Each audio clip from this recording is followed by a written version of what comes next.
Yes. Thanks a lot for having me, and I just really wanted to show my experience with working with exploring this field of agentic AI. I'm on the vulnerability management corner of cybersecurity, and basically we have the torrent of the vulnerabilities, CVEs, like 40,000 CVEs were published already in 2025, like over 300,000 CVEs were published altogether, and obviously this year it's kind of a new solution sort of emerged. New companies are launching which propose agentic AI solutions to trash vulnerabilities and prioritize real threats for patching. So I guess since I'm starting this block of AI-related talks, I wanted to share these stats. They are coming from Richard Steenan, and basically he is telling us with his IT Harvest database that 91% of the products launched after 2022 mention AI. So basically, at least, maybe not the cybersecurity industry, but at least cybersecurity marketing really believes in AI.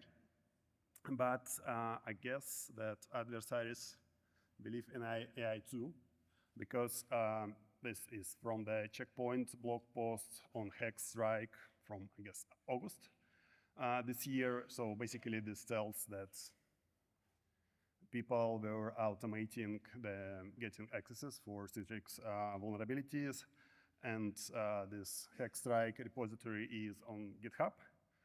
Essentially, it's not kind of the real working product which you can take and start pen testing. It's more of a shell of the, I don't know, shell of the agentic AI tool with advertised 150 MCP tools, but they are mostly lack implementation. And what's most important, this kind of repository lacks real orchestration. But essentially the kind of promise of these types of tools that they are move us from assistance when they only provide us with the information about the systems we want to penetrate or defend. It's like everybody knows this Nmap scanning, and it shows you the ports and the software. Then some tools can offer you some options how to penetrate or how to defend or what to remediate. Basically, this type of tools, they promise us autonomous drive. So we just set point A where we are, point B where we want to go, and they take care of everything, which is, I guess, is very promising. And I guess in the background, this is built on these software epochs, which are, I don't know, it's the term basically coined by Andrey, and he introduced this software 2.0 when he joined Tesla as a head of vision for their autonomous driving. And basically the thing he promoted at the time in his talks that they are writing and replacing actual instructions which are written in the code to training the system, showing it all the samples which it can encounter on the road, and training it to understand the situation and make decisions. But basically that was kind of based on showing it examples. And now, I guess, on one of the kind of AI conferences this year, he introduced software 3.0, which is basically when you move from programming in any kind of language or training models to instructing the models in a plain language, giving examples, giving it instructions, and the system, based on large language models, on generative AI capabilities, will actually do the work. And I know if we kind of speak about cybersecurity, and I just was thinking what can be examples. So EPSS, for example, is basically, it's definitely the software 2.0 when we show it hundreds of thousands CVEs, millions of exploitation attempts, and it tries to predict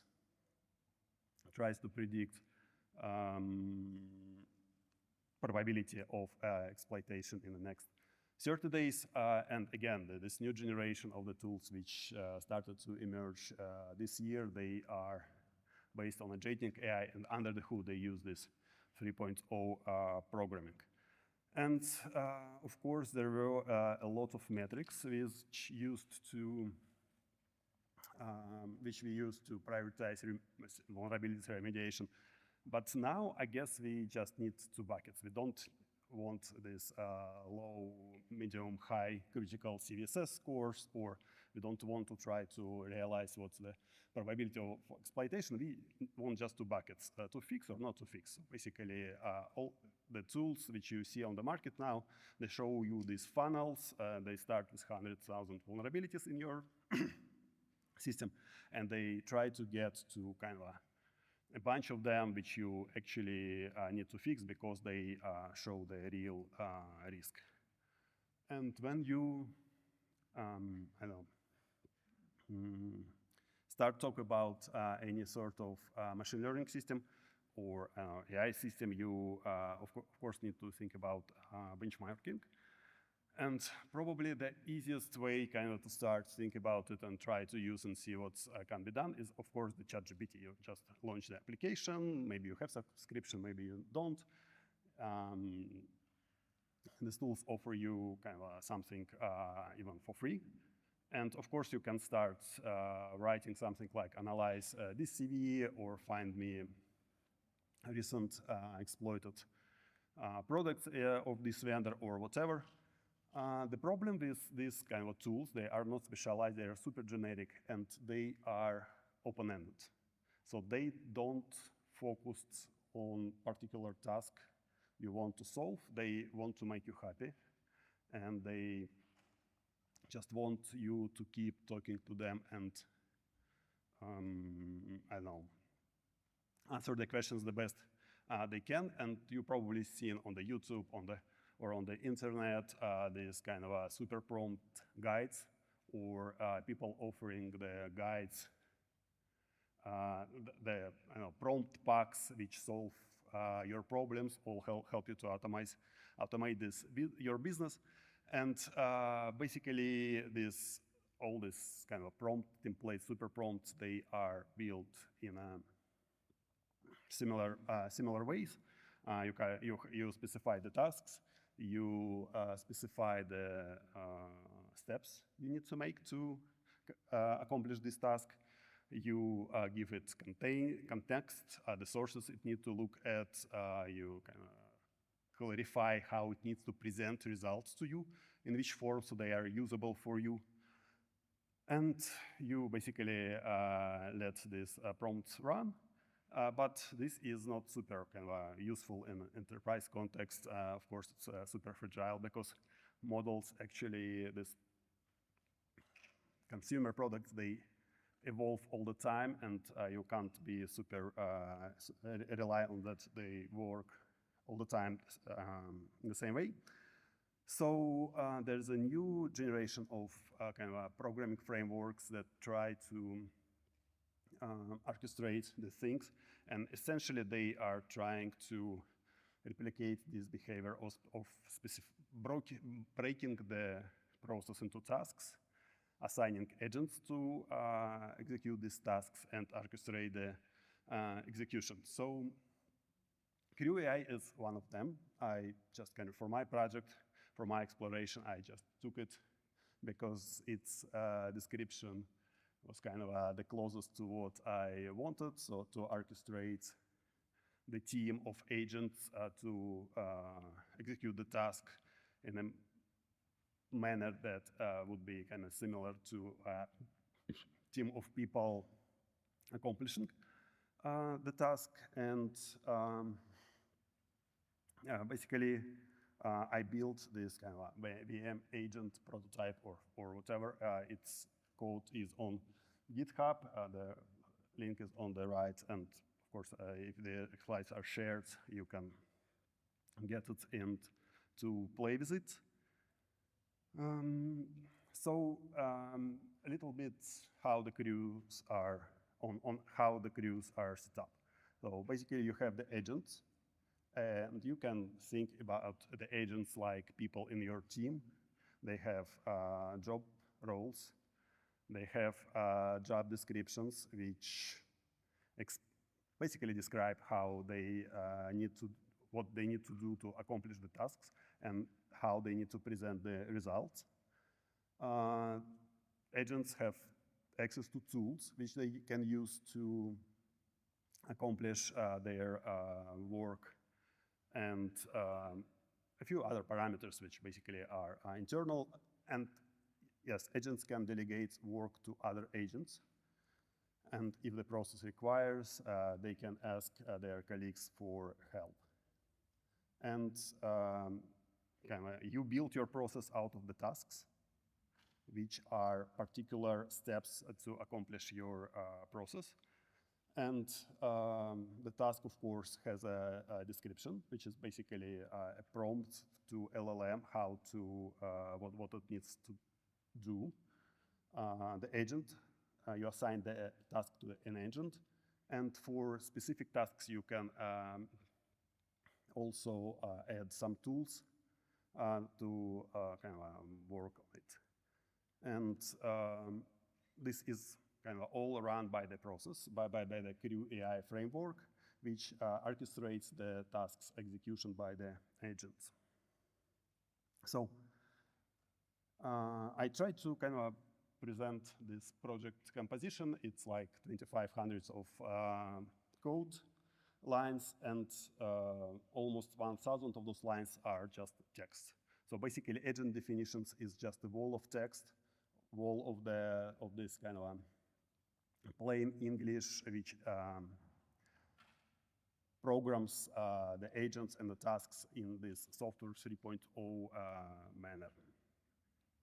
This is how the crew is set up in this project. So just look at the bottom. It's basically, I use here a hierarchical process, which is basically defined the order of execution is defined by CrewAI management agent. If you use sequential, then the tasks will be executed in an order that you specify them in this array. And also, this kind of, I played a lot with the memory management, played with various metrics. This stuff actually evolves super fast. CrewAI releases new version like every 2 weeks. They add something new, behavior changes a little bit, you need to kind of rework. This is super interesting, super fast. And I ended up for this kind of vulnerability management AI or CVE analytical agent. I ended up with the seven tasks and 7 agents. Basically, my working process was I started with 2 or 3 tasks and agents, and my working process was super easy. So I would give the prompt to an agent, it will give me a report. I will do the same prompt to ChatGPT. I will get 2 reports and feed them into Claude and ask them to compare for consistency, quality, technical details. Claude was able to use MCP server to check details of the vulnerability details in each report. And at some point, I just started to feed the output of the Claude into the cursor prompts. So basically, this was kind of this vibe coding cycle when you don't really, it's not like you don't think, but you don't really You just steer the process. You obviously see mistakes, or when the agents want to deviate in the direction you don't want them to do, and you kind of need to correct the course. But basically, I wrote just almost nothing myself. So 7 tasks, of course, research planning. Research planning is important in terms that you can start with the vulnerability ID or with the particular security advisory, but if you want to ask generic questions, you need some sort of step in your process for a model to understand. Either it needs to go and get information on something particular, or first search internet for something you asked about. Then there's a vulnerability research, and it basically takes information from vulnerability intelligence database, exploit analysis, looks for exploitation traits, looks at EPSS, looks at exploit POCs available. Threat intelligence searches the internet for the traits, for the information about adversaries, which might be using this CVE or vulnerability in their process, and got the attribution. Another task is the technical exploitation analysis, and here this task actually needed. This shows that you actually can achieve better results if you split your process in a smaller, more focused tasks, because when this kind of technical exploitation analysis was bundled into just exploit analysis, agent couldn't answer you 2 questions: which exploits are available and how they are working. So basically, you need to focus your agent on particular tasks, and basically that helps a lot to improve results. Risk scoring tries to get everything together from all the previous tasks. You see that for each task, there's a context, and that's the results of the previous tasks, and basically come up with the risk score, which would aggregate this information, all this information in just a number, which you can use to kind of to direct your action to fix or not to fix. And the final analyst report just generates 4 or 5 paragraphs of text, because it's just kind of not a production system, but a weekend project. And here are agents, and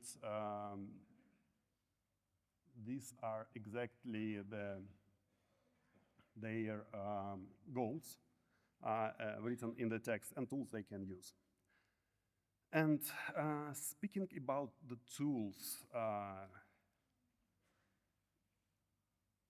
CrewAI now supports MCP, and MCP is a new framework which allows you to connect traditional APIs to large language models in a standardized way. And you probably saw a lot of kind of diagrams that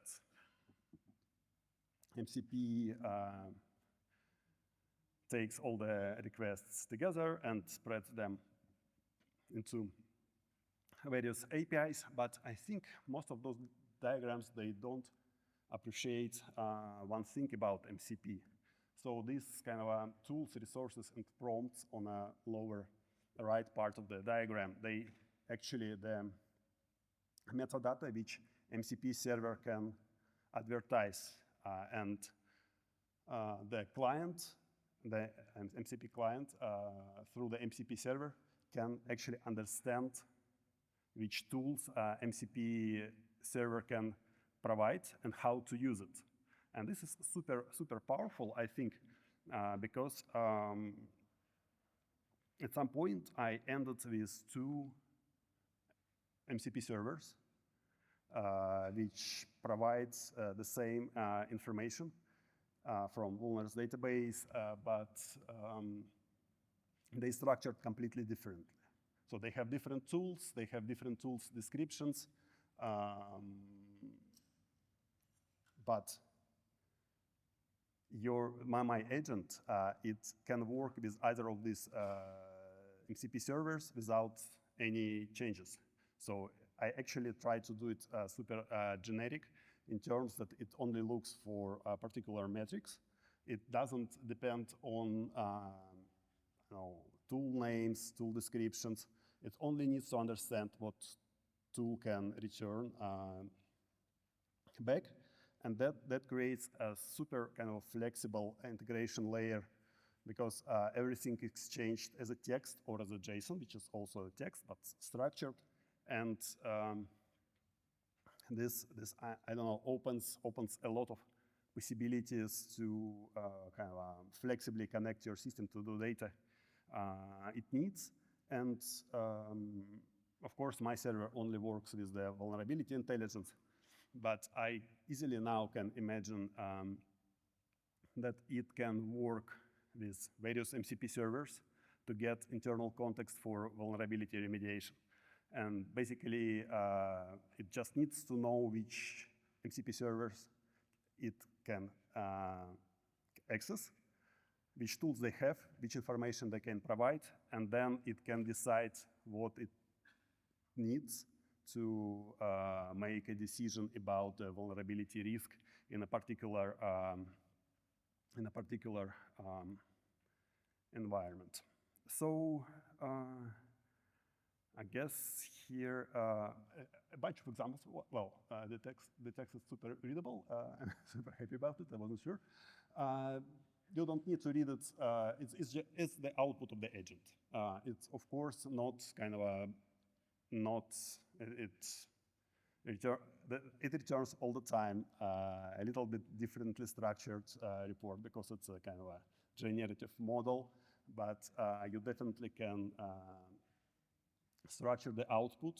If you provide some sort of, I actually spent a lot of time to make this narrative.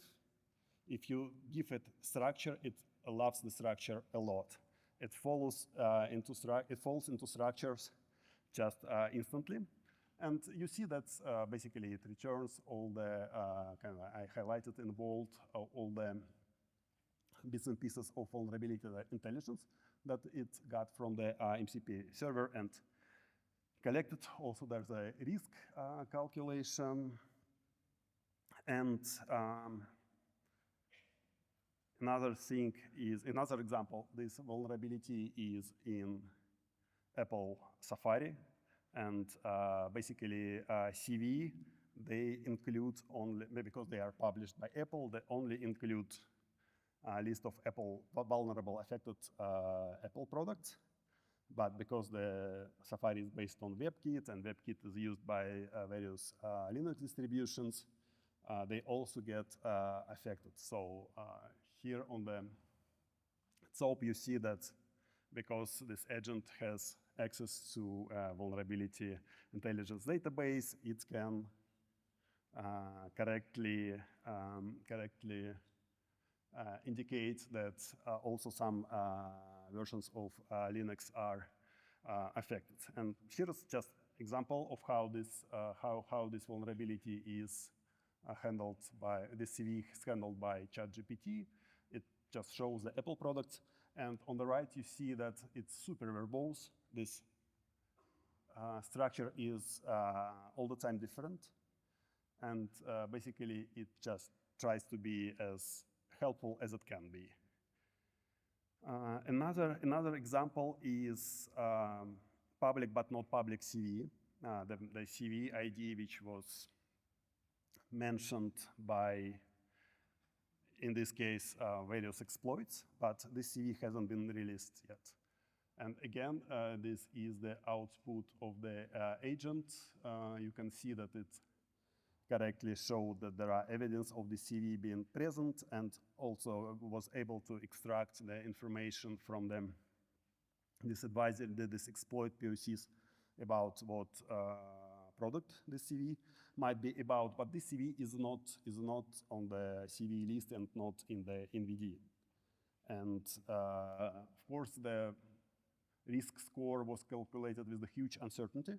So it's kind of not super risky, and but uncertainty is huge because it lacked a lot of the data about this vulnerability because it doesn't have CVSS, doesn't have EPSS, only a bunch of exploits mentioning it casually. And here's the example how ChatGPT handled this vulnerability. It actually found very similarly looking ID and told me, at first it told me that I did a typo, there's another CVE, and here's the information about this CVE from the NVD. When I insisted, it spent 2 paragraphs of text insisting that there's a authoritative source of the vulnerability data, but if I insist, some third-party sources, not very trustable, reference this CVE, which I wanted to get information about. But in fairness, ChatGPT is super good about this unpublished, public but not public CVEs, because their search engine works fantastic, and if there's some sort of context about vulnerability, it will give you the product, give you the affected versions, and especially if there are vendor security advisory referencing this CVE, it will work super good. It wasn't the case like maybe 3 or 4 months ago. It will just go that CVE is not public, and will go again on its on its free flow that's based on the index. It was published in this year, and will do a tons of various assumptions. And of course, this kind of vulnerability management engine, it can answer more kind of vague questions like, give me recent exploited vulnerabilities in Citrix products. It correctly finds this CVE 2025, 7775, and basically gives you the same information about it. But what's interesting is that these desktop applications, they also move in this agentic direction. They just used Claude here because it's better shown in the UI that first it did the search in the internet, and then came up with the CVE ID, asked MCP server about the details, and started to write its report. So a bunch of takeaways. Vibes are all the way down. So basically, I started this project with the assumption that I will, of course, wipe code the structure of the project, the kind of use of the CrewAI framework, but I will be writing the prompts myself by hand.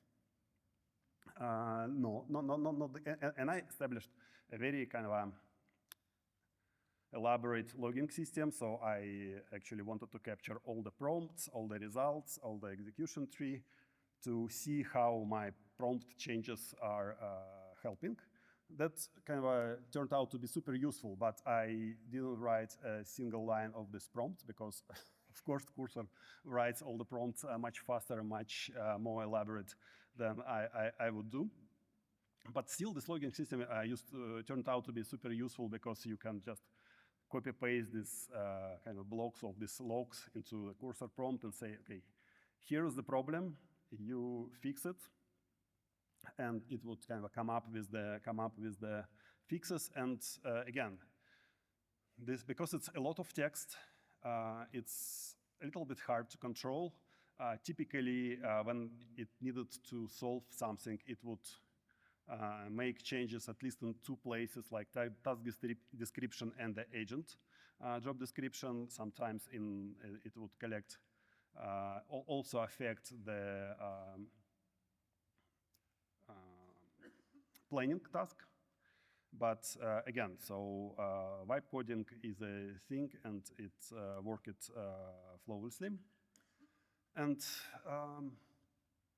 you can't build what you can't evaluate. And here is, I guess, the biggest problem with this agentic system at the moment, at least in a way that kind of I built it, and anything that gives suggestions and analytics, because you need somehow to evaluate it. Building deterministic evaluations is possible. For example, if you have your code repository, you have some scanner to find vulnerabilities in it, and then you unleash your agent on that repository, you can see which vulnerabilities were fixed or not. That would give you the deterministic evaluation, but that is difficult, because if you, for example, try to build a system that determines if you are compliant to some particular cybersecurity product, cybersecurity standard or framework, you would need to answer the question what it does mean to be compliant. And if you have several locations, several many systems, that would be super difficult to kind of give a deterministic evaluation. And again, there's a caveat: you can't, for any kind of evaluation, you can't control inputs. You need to be able, your system, to handle correctly any input. So your repository is better to be some public repository, not your kind of a pet repository, which you kind of know, and you overtrain your agent to answer correctly on your repository. Then the next is MCP.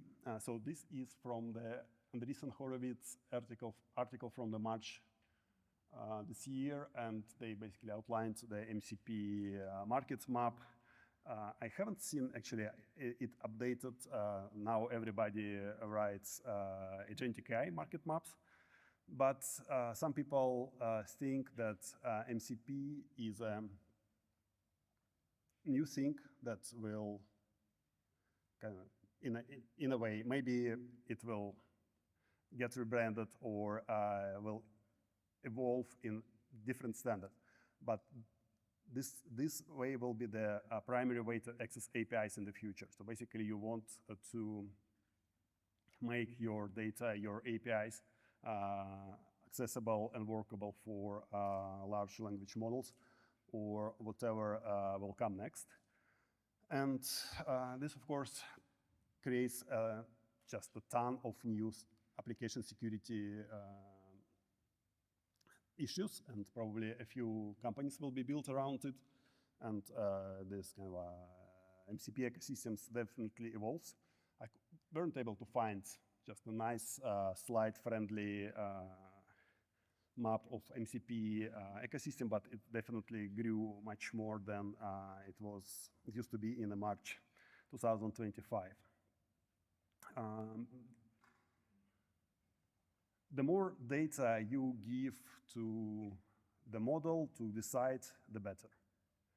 So basically, I experimented a lot with various types of present information we have in Vulners database. I tried to very refined short snippets or just unleashing everything we have. And if that data can fit into the model's context window, the results are much better when you give as much information as possible. So it's you need to be super careful not to overshoot the context window, but you need to give a model everything you know about your environment, the vulnerability intelligence, and it will kind of work much better. But there's a trade-off for it. Of course, the more tokens you put to the model, the more expensive it becomes. And speaking about the costs, here is kind of a report of what I've spent working on this project. You can see that it's basically the weekend project, and it's from early August to Yesterday, this accounted to around $80. So each particular call, $80 in OpenAI credits. Each particular call is super cheap, but they add up very quickly.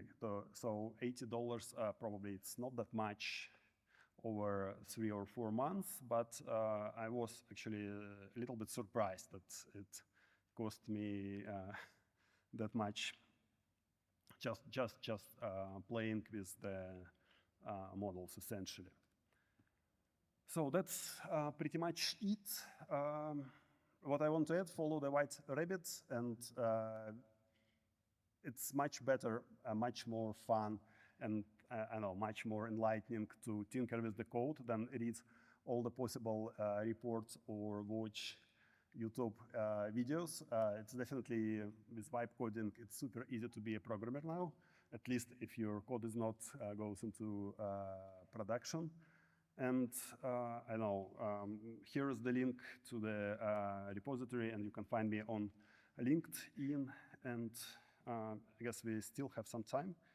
I will try to see if the demo gods are good to me, kind to me today. I will try to show you how it works. Probably will, I don't know, will go up, no.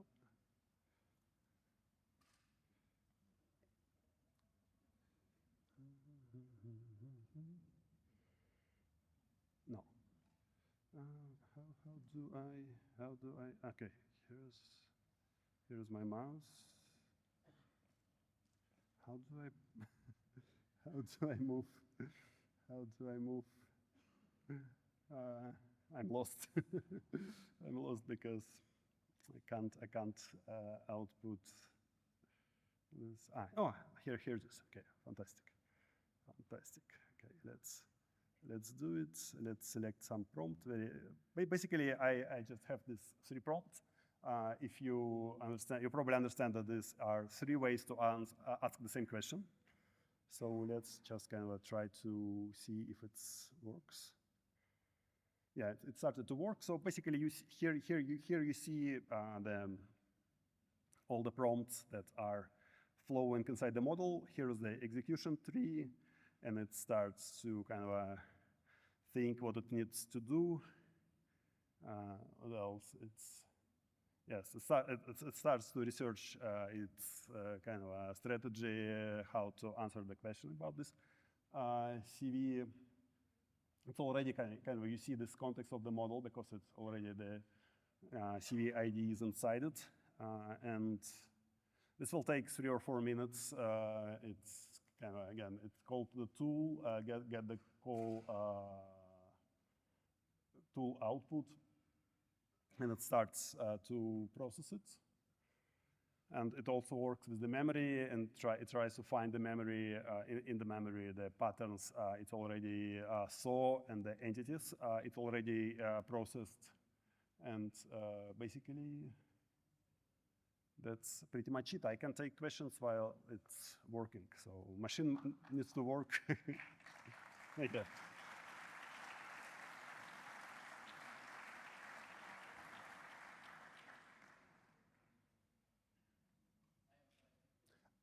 Okay, I can't see and hear you, sorry. Testing? Okay, it's working. So thank you for the talk. I've been doing a lot of similar work lately, and I agree with the agent workflow.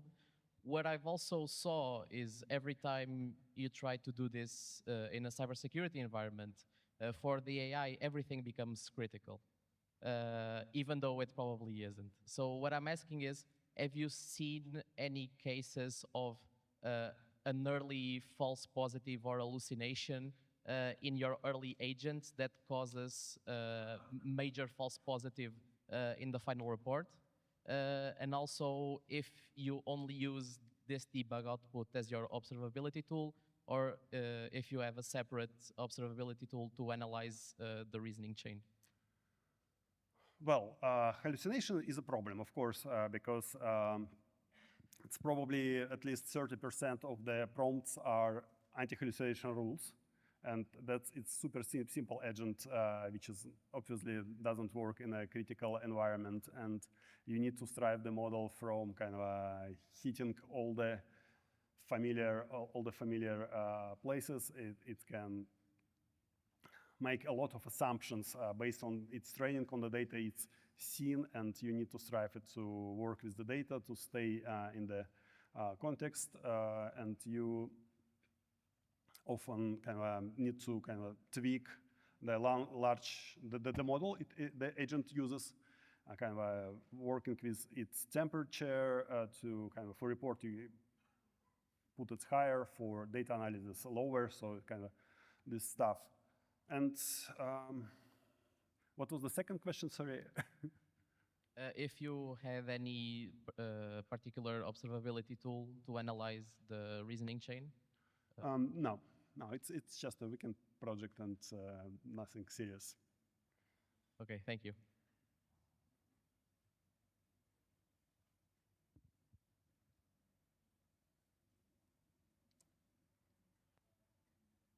Yeah, I guess it actually completed the task.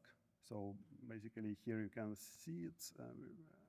It's a little bit small, but here you have this result generated. So thank you. Hi. The question, sorry. It's super hard to see anyway. I just got the microphone. So congratulations for the work. I just have one question. So have you thought about, from what I saw, this is not, the models are not trained. So you're just doing the model with a different context, right? You're not retraining a model with No. It's just stock ChatGPT 4.0, GPT 4.0 model. I guess it's 1 year old. Mm-hmm. So I made this tool to work with GPT-5, but it's super slow. So it's unpractically slow. You can't actually make any kind of iterations if you wait for ChatGPT to complete. It's a standard GPT from the API. Have you thought about using smaller LLMs, but with specific train models for specific agent use cases? Well, it's sort of weekend project. I haven't done a lot of evaluation, but I guess I just wanted to share what I've learned. Thank you.